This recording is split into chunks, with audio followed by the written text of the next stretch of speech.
Class 12 biology का paper pattern के साथ उसमें क्या लूप होल है आपके पेपर पैटर्न के अंदर, जिसका इस्तेमाल करके आप कम से कम चैप्टर करके ज्यादा से ज्यादा मार्क्स ले सकते हो। ये प्रैक्टिकल तरीके से मैं इस वीडियो में बताने वाला हूं, इसीलिए ये वीडियो बहुत जरूरी आपके लिए होगा अगर आपका बायोलॉजी का पढ़ाई ज्यादा नहीं हुआ है तो।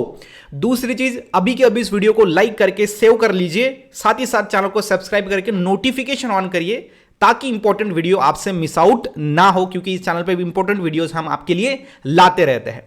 तो देखो, मैं बात कर रहा हूं लूप होल की। जैसे थंबनेल में हमने लिखा है क्लास 12 बायोलॉजी पेपर हैक, तो पेपर हैक मतलब क्या सर? क्या हम इस साल का पेपर डायरेक्टली बता पाओगे आप? क्या क्या मतलब बताने क्या वाले हो? तो पेपर पैटर्न समझते हैं, उस पेपर पैटर्न में एक लूप होल है।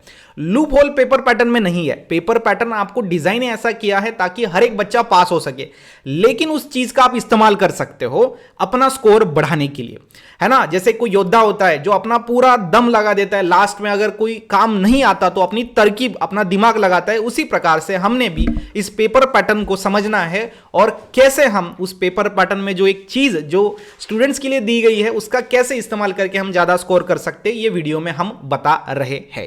तो चलिए फिर इस वीडियो को स्टार्ट करते हैं। ये जो है हमारा पेपर पैटर्न है 2024 का, जो बायो का पेपर है वो पेपर दिया गया है, क्वेश्चन पेपर है और साथ ही साथ इसके अंदर आंसर सीट भी है। ये आपको बायो स्टडी ऐप पे हम प्रोवाइड कर रहे हैं, ठीक है। तो बायो स्टडी ऐप को आपको डाउनलोड करना है प्ले स्टोर से या फिर डिस्क्रिप्शन में लिंक है, और साथ ही साथ वहां पे जाके फ्री मटेरियल सेक्शन में ऐप के वहां पे आपको चेकआउट करना है ये पीडीएफ, और साथ ही साथ बहुत सारी इंपॉर्टेंट चीजें हमने वहां पे प्रोवाइड की है। तो चलिए अभी शुरू करते हैं वीडियो को, ठीक है, बिना कोई टाइम पास किए हुए। देखो, आपका बायोलॉजी का पेपर मैं शुरुआत से बता रहा हूं, चीजों को समझिए। 4 सेक्शन में डिवाइड होता है, section A, section B, section C, section D, है ना। बाकी के सारे काम छोड़ दो, 10 मिनट ये वीडियो देखो, बायोलॉजी का क्लियर चीज हो जाएगा कि आपको करना क्या है नेक्स्ट आने वाले दिनों के अंदर। तो 4 सेक्शन है, A B C D.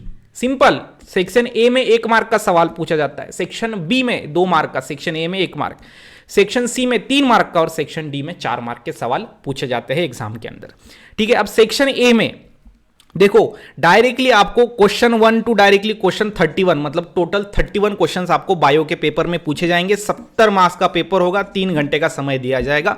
70 marks में आप प्रैक्टिकल के 30 मार्क्स ऐड कर दो तो टोटल आपके 100 मार्क्स होंगे, जो बायो में आप में 100 में से 100 आपको लाने ही लाने हैं, क्योंकि हमारा वो टारगेट ही है। आप चैनल के बैनर पे देखिए 100 में से 100 बायो में लाना है। आप लाओगे, मुझे कमेंट करके बताओ सर मैं लाऊंगा, मेहनत करूंगा। चलिए आगे बढ़ते हैं। अभी सेक्शन ए में आप देखो, सबसे पहला क्वेश्चन आपको एमसीक्यूज है। ऐसे 10 एमसीक्यूज आपको देखने को मिलेंगे, जिसको एक मार्क आपको देखने को मिलेगा, ओके। उसके बाद क्वेश्चन आप देखो, ये 2 वाला आंसर द फॉलोइंग क्वेश्चन है। इसमें टोटल है 8 क्वेश्चंस, एक मार्क के, जिसमें 8 मार्क मिलेंगे, मतलब यहां पे 8 मार्क हो गए कंफर्म।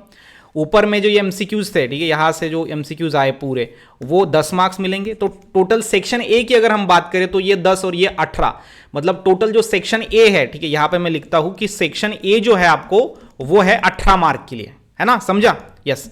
अब सेक्शन जो बी है, ये देखो आप, सेक्शन बी यहां से स्टार्ट होता है आपका, जहां पे क्वेश्चन 3 स्टार्ट होगा, क्योंकि पहला क्वेश्चन दूसरा क्वेश्चन सेक्शन ए में आता है, ठीक है। इस तरीके से चीजों को समझना है आपको कि क्वेश्चन का रिस्टार्ट नहीं होगा नंबरिंग, है ना, क्वेश्चन का रिस्टार्ट नहीं होगा नंबरिंग। सेक्शन बी में फिर से 1 से स्टार्ट नहीं होगा, 3 से स्टार्ट होगा, ठीक है। चलो ये समझिए आप। सेक्शन बी में मैंने आपको बताया 2 मार्क के सवाल पूछे जाते हैं। ये देखो, ये सारे के सारे 2 मार्क के सवाल आपको इस सेक्शन बी में दिख जाएंगे, है ना। हाँ सर, अब यहां पे एक चीज याद रखनी है, लूप होल के बारे में मैं आपको बताता हूं। चलिए समझिए लूप होल क्या है एक्चुअल में।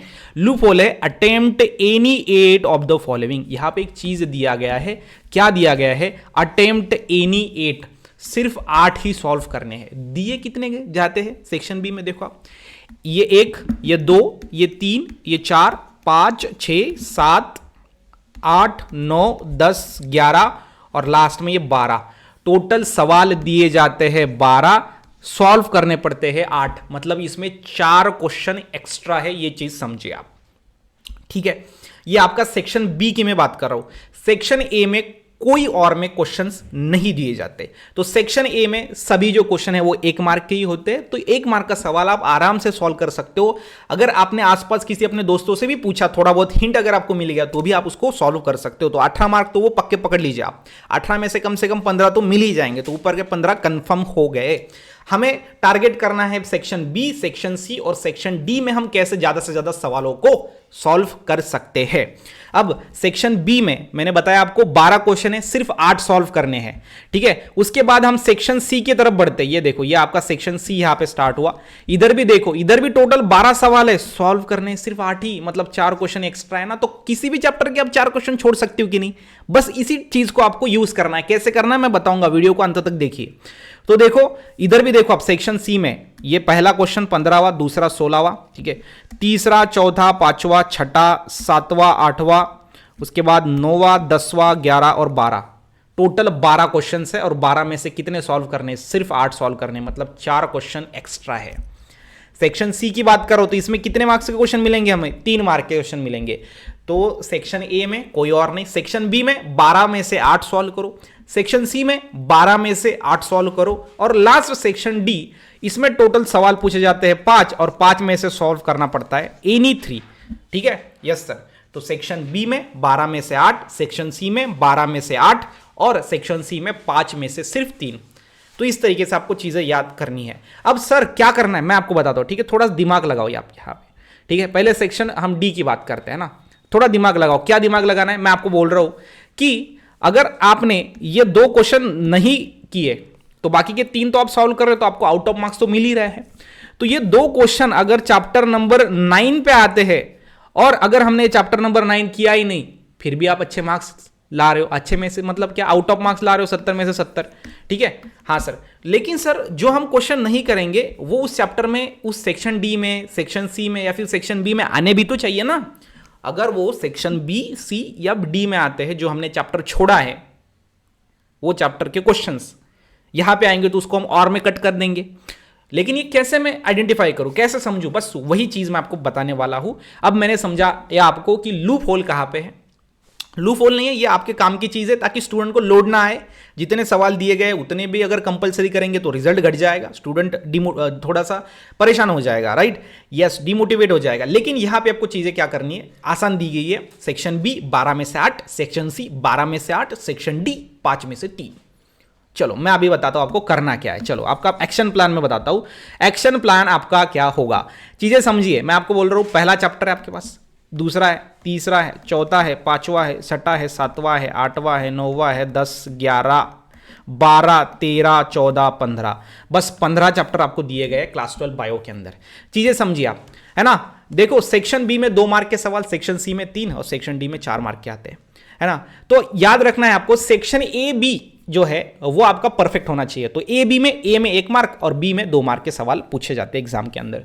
देखो इसमें 15, 14 और 13 ये ऐसे चैप्टर है जिसका वेटेज है सिर्फ 3 मार्क का, इसमें 10 भी है। तो ये ऐसे 4 चैप्टर है जिनका वेटेज सिर्फ 3 मार्क का है। मुझे आप बताइए, अगर एग्जामिनर ने इस पे सवाल अगर बनाया, वो अगर इसको बनाएगा तो ये क्या सेक्शन डी में डालेगा? डी में डाल ही नहीं सकता, क्योंकि डी में 4 मार्क के क्वेश्चन पूछे जाते हैं और इसका वेटेज ही 3 मार्क का है, तो इस पे 4 मार्क के सवाल आ ही नहीं सकते, ठीक है। तो डी में ये आ नहीं सकता, ठीक है, यस। बाकी आप सेक्शन सी की अगर बात करें तो 3 मार्क का वेटेज है, और एक ही सवाल अगर किसी चैप्टर पे डाले तो उसको लगता है कि अरे एक ही सवाल एक चैप्टर पे, ऐसा करते हैं कि एक 1 मार्क का और एक 2 मार्क का। मतलब मैं ये बता रहा हूं कि जिस चैप्टर का वेटेज कम है उस चैप्टर पे सवाल ए एंड बी सेक्शन में ही आते हैं, ऐसा देखा गया है। ए और बी सेक्शन में ही, मतलब सेक्शन ए और सेक्शन बी में ही उसके सवाल आ जाते हैं।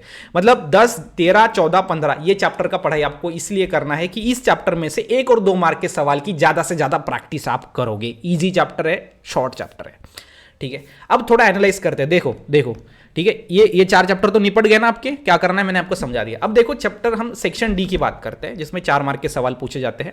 इसमें देखो आप कौन से चैप्टर पे सवाल आ रहे हैं। ये देखो स्ट्रक्चर ऑफ टेस्टिस मतलब ये है चैप्टर 2 का सवाल, ठीक है। यहाँ पे CH2 लिखता हूँ आगे। क्रोमोसोमल डिसऑर्डर ये चैप्टर 3 का सवाल है, इनहेरिटेंस एंड वेरिएशन का। नर्वस सिस्टम ये चैप्टर 9 का सवाल है, ठीक है, यस सर। बाकी आप देखो ये ग्राफ्टिंग ये चैप्टर 1 का सवाल है। बाकी आप ये देखो ये चैप्टर 8 का सवाल है, देखो। हाँ, तो मेरा क्या कहना है, सेक्शन डी में जो भी सवाल पूछे जा रहे हैं ना, वो सबसे इंपॉर्टेंट वाले चैप्टर से आ रहे हैं। सबसे इंपॉर्टेंट चैप्टर कौन से जो आपको कभी भी नहीं छोड़ने? पहला, दूसरा, उसके बाद 8वां, 9वां, तीसरा और चौथा, ये है सबसे इंपॉर्टेंट चैप्टर्स। सबसे इंपॉर्टेंट चैप्टर्स ये है, पहला, दूसरा, तीसरा, चौथा, आठवां और नौवां चैप्टर, है ना। लेकिन आप इसमें क्या कर सकते हो, कुछ चैप्टर को छोड़ सकते हो, ये चीज मैं बता रहा हूं आपको। सेक्शन डी में ये जो 6 चैप्टर मैंने बताए हैं, मैक्स टू मैक्स इसमें से ही सेक्शन डी में सवाल पूछे जाते हैं। आप एनालाइज करके देखो, एनालाइज करके देखो आप। तो यहां पे अगर 2 सवाल ये 6 में से कोई 2 पे आ रहे, 8-9 पे आ रहे, तो हमने क्या 8-9 नहीं किए तो भी चलेगा क्या सर? चल सकता है, चल सकता है। अगर आप अभी भी परेशान हो, कुछ समझ में नहीं आ रहा, तो ये स्ट्रेटेजी आपके लिए बेस्ट है ना। जब कुछ नहीं होता है तो आप वैसे भी आप कम मार्क्स लोगे, तो उस तरीके से आप ऐसे करके जाओ, ठीक है। क्योंकि चैप्टर 8-9 अगर आपने नहीं किया तो यहां पे तो बाकी का तो हो ही रहा है ना आपका। ये बाकी के 3 तो आप सॉल्व कर दोगे ना ऊपर के, और सॉल्व कितने करने, एनी 3 पास दिए जाएंगे, 3 सॉल्व करने, 3 सॉल्व कर दिया आपने, बात खत्म हो गई, ठीक है। लेकिन इनका वेटेज सर ये 4 मार्क के लिए है, लेकिन इनका वेटेज 6 मार्क का है किसी का, है ना, किसी का 8 मार्क का है। तो बाकी सवाल फिर यहाँ पे ऊपर आ सकते हैं आपको चैप्टर ये सेक्शन सी के अंदर। तो मेरा क्या कहना है, मैं आपको वही बोल रहा हूँ। सेक्शन डी में ये जो इंपॉर्टेंट चैप्टर है उस पर ही सवाल आते हैं। तो इसमें से कोई भी अगर आप 2 चैप्टर कट भी कर दिए तो भी आप सेक्शन डी को अच्छे से सॉल्व कर पाओगे। मतलब 4 मार्क तो पक्के हो गए, 2 मार्क के क्वेश्चन और बचे, क्योंकि वेटेज अगर 6 मार्क का है तो 2 क्वेश्चन आएगा, फिर एक 4 मार्क का आएगा, एक 2 मार्क का पूछा जाएगा। तो 4 मार्क तो कंफर्म है, 2 मार्क्स गए भी तो ठीक है ना, लेकिन 2 चैप्टर आपने कट कर दिए। देखो ना आप कितनी चीज अच्छी हो रही है। चलो ये सेक्शन डी की, सी के थोड़ा एनालाइज कर देते। देखो सी का, ये सेक्शन सी की बात करते हैं। इसमें देखो आप, ये mRNA, ये चैप्टर 4 पे सवाल है, CH4। रिप्रोडक्टिव आइसोलेशन, ये चैप्टर 5 पे सवाल है, CH5। बाद में unique feature of acquired immunity, chapter 10 का सवाल है। Name the hormone secreted by ovaries, chapter number 2 का सवाल है। Different step of PCR, chapter number ये 12 बायोटेक्नोलॉजी का सवाल है। बाद में आप देखो ये क्वेश्चन 20 जो है वो चैप्टर नंबर आपका 8 से है, रेस्पिरेशन एंड सर्कुलेशन। ये limitation of root pressure theory, chapter number 6 से है, प्लांट वाटर रिलेशन। बाद में आप देखो एक चैप्टर नंबर आपका ग्रीन हाउस इफेक्ट, ये एनवायरमेंट का एप्लीकेशन इथिलीन के, तो 7वां growth hormone, plant growth hormone वाला, ठीक है। उसके बाद 8वां 9वां है आपका ये क्रैनियल नर्व, स्पाइनल नर्व्स पे पूछा जा रहा है। तो आप देखो एक चीज़ है, सेक्शन सी में ना जो 3 मार्क के सवाल वाले चैप्टर है, जैसे कि ये डिसीज वाला आया ना, देखो ना डिसीज वाला ये डिसीज वाला मतलब चैप्टर 10 पे है। चैप्टर 10 का वेटेज कितना है, 3 मार्क का, 3 मार्क का एक सवाल इधर डाल दिया, वो खत्म हो गया उसका, ठीक है।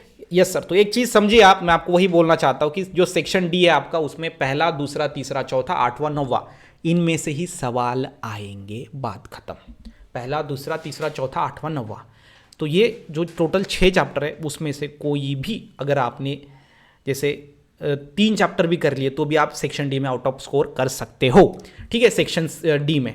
बाकी सेक्शन सी में भी वैसा ही है कि यहाँ पे जो चैप्टर के वेटेज बाकी है दिया गया आपको, ठीक है, वो आप इधर भी कट कर सकते हो। जैसे कि आपने चैप्टर 4, 5, ठीक है, 10, 12, है ना, 11, तो ये चैप्टर जो है वो आपको दिए जाएंगे इस चैप्टर सेक्शन नंबर सी के अंदर। इधर भी आप कुछ वो चैप्टर छोड़ सकते हो। अब यहाँ पे देखो, हमने 2 चीज़ों के अंदर आपके चैप्टर को डिवाइड किया है। पहली चीज़ मैंने बोली आपको कि ईजी वाले जो कि 10वां, 13, 14, 15, ये सबसे पहले कर लेने आपको। 1 मार्क के 2 मार्क के सवाल की प्रैक्टिस कर लो इसके ऊपर।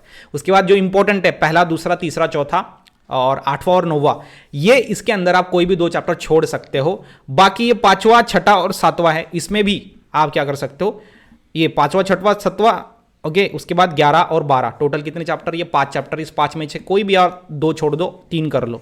क्यों? क्योंकि इधर सेक्शन सी जो है उस सी में भी आपको और में क्वेश्चन देखने को मिलेंगे। तो जिस चैप्टर हमने नहीं किया वो क्वेश्चन हम और में कट कर देंगे कि ये मैंने पढ़ाई नहीं किया, लेकिन ये मैं नहीं करूंगा। क्यों नहीं करूंगा? क्योंकि क्वेश्चन दिए गए हैं 12, सॉल्व करने हैं सिर्फ 8। तो इस तरीके से चीज़ों को आपको समझना है। ये सेक्शन सी की बात है। बी में भी वैसे ही और मिलेंगे आपको, ठीक है। ये सेक्शन बी है, उसमें भी और मिलेंगे 8 में से 12, सेक्शन सी में भी 8 में से 12। तो मेरा ये कहना है एकदम, इसका जो लास्ट चीज़ है जो बताऊंगा मैं आपको क्या करना है आपको, तो यहां पे लिख लीजिए आप, ठीक है, लिख लीजिए। पहली चीज कि आपको यहां पे chapter number 10, chapter number 11, okay not 11 sir, 13, 14 and 15, कितने चैप्टर हैं? पहला, दूसरा, तीसरा, चौथा। ये चैप्टर पे 1 मार्क एंड 2 मार्क की क्वेश्चन की प्रैक्टिस कर लीजिए। उसके बाद जो मोस्ट इंपॉर्टेंट चैप्टर है उनमें से कौन से चैप्टर है आपका? पहला, दूसरा, तीसरा, चौथा, 8वां और 9वां। इसमें से आप कोई भी 4 चैप्टर कर लीजिए, ओनली 4 चैप्टर कर लीजिए, 2 छोड़ दीजिए, ठीक है। उसके बाद नेक्स्ट में मैं बोलना चाहूँगा कि आपका जो बचा हुआ है 11, 12, 5वां, 6ठा, 7वां, ठीक है, यही चैप्टर है ना? हाँ सर, ये टोटल है 5 चैप्टर। इस 5 में से कोई भी 3 कर लीजिए, ओनली 3। मतलब क्या हो रहा है, आपने कितने चैप्टर किए टोटल? तो ये पहले 4, 1 2 3 4, इसमें 4 4 4 8 और 9 10 11, तो टोटल 10 11 चैप्टर करके भी आप 70 में से 70 मार्क्स ले सकते हो, अगर आपने स्ट्रैटेजी अच्छे से फॉलो किया तो, और अच्छे से मेहनत किया तो। जो भी चैप्टर हम कर रहे हैं वो डिटेल्ड में करना पड़ेगा, each and every topic, each and every चीज जो है आपको वहां पे याद रखनी पड़ेगी। आई होप ये वीडियो आपको समझ में आया होगा। मैंने इसमें बताया आपको पेपर पैटर्न क्या है, पेपर पैटर्न में क्या एडिशनल चीज हेल्प आपको की जा रही है, उस हेल्प का इस्तेमाल करके कुछ चैप्टर ना करके भी आप अच्छा स्कोर कर सकते हो। तो ये वीडियो डिटेल्ड में था, ईच एंड एवरी चीज हमने उसके ऊपर पढ़ाई की, काम किया, तब जाके ये आइडिया आया, तब जाके हमने वीडियो आपके पास बनाया। इसलिए इस वीडियो को बनाने के लिए बहुत मेहनत लगती है। मैं चाहता हूं हर एक स्टूडेंट इस वीडियो को लाइक करे ताकि हमें और मोटिवेशन मिल सके आपको हेल्प करने के लिए। ठीक है, तो चलिए फिर इसी के साथ ही साथ मिलते हैं नेक्स्ट वीडियो में। तब तक के लिए stay happy, stay motivate. Thank you so much. घबराना नहीं है, मैं बायो स्टडी की टीम, हम सब आपके साथ